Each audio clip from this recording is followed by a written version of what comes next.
कर देखा। उसकी खादिमा बूढ़ी अमीना दरवाजे पर खड़ी थी। अमीना, मुझे पता है, बूढ़ी औरत ने मुस्कुराकर कहा। मैं जानती हूँ तुम कहाँ जा रही हो और मैं तुम्हें रोकने नहीं आई। तुम्हें कैसे पता? मैं भी कभी जवान थी शहजादी, और मैंने भी बहुत कुछ देखा है। उसने मलिका के हाथ में कुछ रखा। ये ले जाओ। ये एक छोटा सा शीशे का टुकड़ा था। ये क्या है?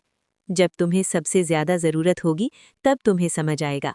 अब जाओ शहजादी, और ख्याल रखना। मलिका ने अमीना को गले लगाया और महल से निकल गई। महल के बाहर शाहीन इंतजार कर रहा था। तैयार हो? जी। तुम मेरी पीठ पर बैठ जाओ। अचानक शाहीन बड़ा होने लगा, इतना बड़ा कि मलिका आराम से उसकी पीठ पर बैठ सकती थी। वो उड़ने लगे, ऊंचे और ऊंचे, बादलों के पार। सफर लंबा था।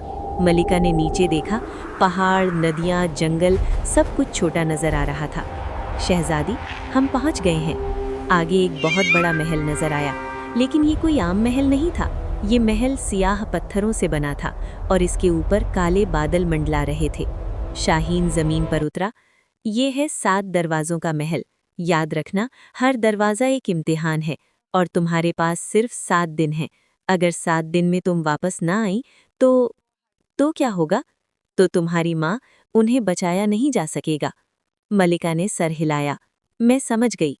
और एक आखिरी बात शहजादी, महल के अंदर जो कुछ भी देखो, अपनी अक्ल इस्तेमाल करना। तुम्हारी आंखें तुम्हें धोखा दे सकती हैं, लेकिन तुम्हारा दिल नहीं। मलिका ने गहरी सांस ली और महल की तरफ बढ़ी। महल का दाखिली दरवाज़ा बहुत बड़ा था। इस पर अजीब निशान बने थे। मलिका ने धक्का दिया और दरवाज़ा खुल गया।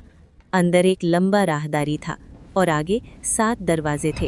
हर दरवाजे पर एक नंबर लिखा था। पहला दरवाज़ा, खौफ की दुनिया।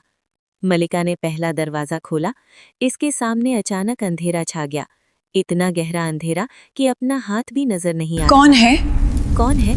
मलिका ने पुकारा। कोई जवाब नहीं। कौन है? अचानक उसे अजीब आवाजें सुनाई दी, चीखें, रोने की आवाजें, और फिर उसकी माँ की आवाज। मलिका, मलिका, बचाओ, मुझे बचाओ, बचाओ। अम्मी। मलिका अंधेरे में दौड़ने लगी, लेकिन जितना वो दौड़ती उतना ही आवाज दूर होती। अचानक उसे याद आया, शाहीन ने क्या कहा था? तुम्हारी आंखें तुम्हें धोखा दे सकती हैं, लेकिन तुम्हारा दिल नहीं। मलिका रुक गई। उसने आंखें बंद की और ये अपने दिल हकीकत की नहीं सुनी। है। ये हकीकत नहीं है। मेरी माँ उसने यहाँ अपने नहीं आप से है। कहा, मेरी माँ यहाँ नहीं ये है। महज खौफ है। महज खौफ है। जैसे ही उसने ये कहा, अंधेरा गायब हो गया और उसके सामने एक रोशनी नमूदार हुई। रोशनी के पास जाकर उसे एक छोटी सी चाबी मिली। पहला इम्तिहान मुकम्मल। एक आवाज गूंजी। मलिका मुस्कुराई।